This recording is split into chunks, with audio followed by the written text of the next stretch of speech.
What's up guys, Mark here. Welcome back to my channel, or welcome if you're new. Today I'm going to be going over my top 10 qualifiers for semifinal 1 of Eurovision 2022. This is not my overall top 10, just for the semifinal, these are my qualifiers. And remember, this is just my list. My list is totally subject to change. Let me know in the comments what your qualifiers are for semifinal 1. So my number 10 spot is Iceland, with a song that I will not attempt to pronounce. This song is one of the most underrated gems of this year. Personally, I wasn't the biggest fan of it when I first heard it. I really was rooting for Daughters of Reykjavik to win, but I gave this song a chance. I said, okay, let's listen to it, let's see how it goes. And at first I thought this song was a bit slow and maybe even a bit boring, but over time the song has grown on me a lot. I also love that the song is bringing the Icelandic language. That is one of my favorite languages. These three singers, their voices are just some of the best in the competition. And again, even though the song itself isn't necessarily my cup of tea, I really appreciate a lot of those elements I just mentioned. The language, the harmony, the voices, everything about it, even the presentation. The song kind of reminds me of the Common Linnets from ESC 2014, which was very similar to this. It was a bit of a slower song, which at first I don't think a lot of people really thought was a big contender, but actually got second place. I don't want to say the song is going to get second place, but I think this does have a shot at least at qualification. I think this is a song that deserves to be in the final, mostly because it is bringing back the Icelandic language, which we have not gotten since 2019. Again, the song might be a bit slow, sure, but the song is beautiful, and for what it's going for, the song is fantastic. So again, while it's not my favorite song in the world, I give this a 9 out of 10. It's subtle, it's sensitive, and it's just unique. Moving on from there, we have my number 9 spot, which is Austria, with the song Halo. Now, Halo is an awesome club track. I think it is one of the best songs this year just because of how fun and how upbeat it is. It definitely stands out in a year with a lot of ballads. Now, of course, this song may not be deep or meaningful, but the song is interesting. The lyrics work, the song is really catchy, and overall, this is a lot of fun. Again, this is not my favorite song this year, of course. It doesn't mean it's a bad song, it just means it doesn't resonate with me as much as some of the others. The song is kind of lacking some gravity just in that it doesn't really like get under your skin in the same way that songs like Brivity or Hold Me Closer do, but the song does what it intends to do, which is to give you a nice, fun, danceable song to listen to. And so I really appreciate it for that. I do give this song a 9 out of 10, and I do think it should qualify for the final. I think this song has a lot of staging potential, and if Austria gets the staging right, this song can definitely be a qualifier, if not top 15 in the final. So with that, we're gonna move on to my number 8 spot on this list,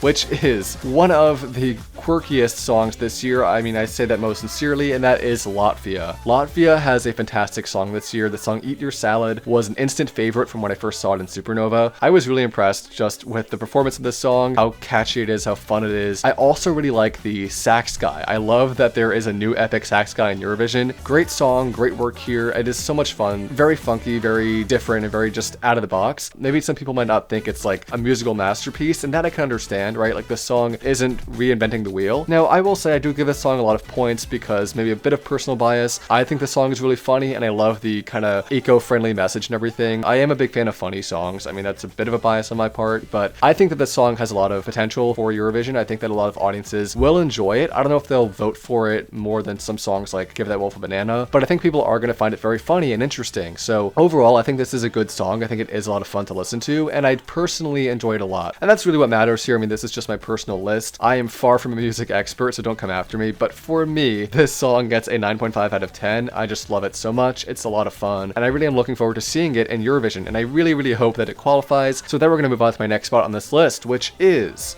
Albania, with the song Sekret. Now, Ronela Hajati has done a fantastic job with this song. I love the revamp too. The revamp came out a couple weeks ago, and I loved it. At first, you know, to be honest, I wasn't such a big fan of the revamp. I kind of was just used to the way Sekret sounded before, but again, the song did have a lot of structural issues, and I think a few of those were addressed in the revamp. The song definitely seems a bit more consistent now, which I do appreciate, and so for that, I do give the song a 9.5 out of 10. The song is an ethnic bop. I really appreciate what Albania is sending this year because this is so different for them, and Ronela is just a really good artist. Like, I want to see this song in the final so bad. I think that Europe needs to see this, and I think that a lot of people in Europe will vote for this because this is different, this is new, and this is just exciting. And Ronela also just is a really fun person. I mean, I've seen her interviews with Wee Wee blogs, for example. I just know that she's just a nice person to be around, and I think that she exudes positive energy, and I really think that we need that in Eurovision, and especially in the final. So with that, we're going to move on to my next spot on this list. Mauro with the song Saudade Saudade. I actually was not such a big fan of it at first because I thought it was very slow, but I think this song is phenomenal. This song grew on me so quickly. I think it's so beautiful, so different, and of course I love the Portuguese language, so I do appreciate that a lot. And also, I think what really sells the song for me is that, unlike in the studio version, Mauro is harmonizing live live, and I thought the way those voices come together really elevates the song and just made it such a memorable performance for me. I think Mauro has done a fantastic job. The only reason it's not as high as some of the other songs on this list is just because the song is a bit slow. I'm not necessarily the biggest fan of slow songs, which again, just a personal thing. That's not really anything against the song itself. I think it is very good and very strong. For me, this song has a lot of potential in Eurovision. I can definitely see this doing very well. This song kind of reminds me of the Black Mamba last year. Their song wasn't necessarily everyone's favorite at first, but I think it grew in a lot of people. It almost got top 10. And I think this song has a shot too at doing the same thing. For me, this song gets a 9.5 out of 10. It's very close to a 10 out of 10. The only thing is just like, I don't know if it's really my type of music, but I do understand that the song is very well done. I also haven't really looked into the lyrics, so that's kind of my fault. I should kind of look into what the lyrics are and what they mean and everything, because that maybe will make this a 10 out of 10 in my next list. But it is very well done, and I think that Mauro has a very good chance at doing well in Eurovision this year. So then we're going to move on to my next spot on this list, which is Norway. That is Subwoofer with the song Give That Wolf a Banana. This was one of my instant favorites when I first heard it. I heard this all the way back in like January, I think, when it first came out. And I'll be honest, I understand the criticisms for this song, right? I mean, the song musically is not the most interesting thing. I think it is carried by the storyline behind the song, by the artists themselves and how funny they are and their costumes and their whole gimmick. I think that definitely makes people like the song a lot more. So I give this song a 9.5 out of 10, and a lot of that is leveraged by the fact that I love this song personally a lot. I definitely click with this song. It's a lot of fun. I love the dance. I love the performers. Now, the Eurovision Song Contest, I will admit, is not necessarily a song contest. In a sense, it's more of a performance contest because what we're looking at is the whole package. We're looking at the song, the performers, their performance, the dancers. Everything comes together to make kind of just the bigger picture here, and that's what's really important, at least in my opinion. I think the song is really good, and it is a lot of fun. Like, this is definitely one of my personal favorites this year, and I definitely think it deserves a spot in the final. Again, even though it's not the most musically interesting and the most sophisticated, the song is fun, it's different, it's exciting, and the performance and the storyline behind it really carries it a lot. So with that, we're going to move on to my next spot on this list, which is Ukraine, and that is Kalush Orchestra with the song Stefania. Now, I am not normally a fan of hip-hop or rap songs. I don't think it's a bad genre, it just isn't really for me. I don't really have many of those songs on my playlist, but the song Stefania is, I think, the only hip-hop song on my playlist right now, and that is for a reason. The song is fantastic, it's super catchy, really upbeat, and the lyrical content is pretty interesting too. I mean, the song is about the rapper's mom and how he was a troubled kid, and even though he had all these issues in life, she always stuck with him. She always believed in him, and I think that's super touching. I mean, I kind of got misty-eyed after reading the lyrics, to be honest, because I connect with that message a lot, and I think that this song just overall is very strong. The song sounds good for one thing, but the performance too adds to that a lot as well. The performance that we saw in Vidbeer was phenomenal. I mean, I think everyone loved it. Obviously, it crushed the televote. The juries loved it. Jamala was clapping. I mean, come on, even she loved it. Like, this is just the whole package for me. I think it is really good. Of course, I don't like it as much as some of the others, but this song still is very high up in my list. Not just in semifinal 1, but also in my top 10. This is like my number 8 spot right now. And who knows, that can get even higher by the time the contest rolls around once we see the performance in Turin. Again, all of my lists are subject to change, but for me, Stefania is just one of my favorite songs. I do give this song 10 out of 10. I mean, the song just is really, really good, and I do appreciate it a lot for the message it delivers and just how sonically interesting it is. Lyrically and musically, this song is phenomenal, and I really appreciate it, and I am looking forward to seeing it in Turin. And to be honest, I don't think Ukraine has to worry at all about qualifying for the final. Even without the situation going on in the world, this song on its own is fantastic. So with that, we're going to move on to my next spot on this list, which is one of the most underrated songs this year in all of Eurovision 2022, which is Monica Liu with the song Sentimente. For the first time in almost 3 decades, Lithuania is sending a song in Lithuanian. Now that is super appreciated. I love linguistic diversity in Eurovision. As you may know, I am a huge language nerd. I love learning different languages and learning about different cultures. So seeing the Lithuanian language being represented in Eurovision is a blessing for me. I think this song is very good. I think Monica Liu is a phenomenal performer. I remember watching her performance of Sentimente for the first time in the semi-final of Pavina Vishnauyo, and that was one of the most captivating performances I think I've ever seen. I watched that performance the entire way through. I was in love with it, totally captivated by it, and I think she's done a fantastic job. Both her performances in the semi-final and the final of Pavina Vishnauyo were phenomenal and were so interesting. This song is something so sci-fi and different, and I really hope that audiences in the semi-final will appreciate that. I do hope this song qualifies, but unfortunately, as of now, it is incredibly underrated by the Eurovision community, as it seems. I mean, Lithuania is usually nowhere near the top 10, which for me is kind of surprising because, I mean, this is one of my favorite songs. I looked at the odds on Eurovision World, and Lithuania is like 30-something 8th place. I know that's just odds on winning, but still, that's like really, really low. So I really hope that this song gets the appreciation it deserves when it goes to Turin. Not unlike my favorite song last year, which is Barbara Pravi with Voila. I think this song can do very well just because it's so different by being so retro and so old school. In a year where we have so many ballads and a few pop songs here and there, this song stands out as something different and something fresh. For that, I think this is one of the most underrated songs this year. I give the song a 10 out of 10. I really don't have any criticisms for it. The lyrics are pretty moving too, to be honest. They're very deep and very interesting. There's references to Lithuanian folklore. I think it's phenomenal, and I really wish Monica Lou the best when she goes to Turin. So with that, we're gonna move on to my number 2 spot on this list, which is one of my favorite songs this year from the Netherlands. It's just a beautiful song. This song has grown on me a lot. This is the song that I actually listen to coming home late at night after a long day of work, just because it sounds so nice and so relaxing. The song really just takes me somewhere else. There's something just so atmospheric about this song, which I think really adds to its effect and is a big part of why I give this song a 10 out of 10. I don't really have any criticisms for it, to be honest. I think I do want to hold off on giving a definitive ranking until I see this live. For now, I'm only judging it based off the studio track and the music video, which are things that might not really play a big role in how this song performs in Turin. But right now, just based off the song itself, it is sonically beautiful. Her voice is phenomenal, and I think that this should definitely qualify. This deserves to be in the final, and I think Netherlands has a shot at getting top 5, if not winning this year, because of how strong this is. If this can be pulled off live, then yes, Netherlands does not have to worry at all about being a qualifier or even being in the top 10. This is a phenomenal song, and I'm really glad to see the Netherlands delivering something strong. After getting 0 points in the televote last year, that was heartbreaking. I actually did like Netherlands song last year, but you know, that's just me. This song is really good, and I think it can do very well in Eurovision this year. The song can honestly carry itself, but it needs the right performance to really just make it stick and make sure that it has a shot at the top 5. So with that, we're gonna move to my number 1 qualifier for semifinal 1, which is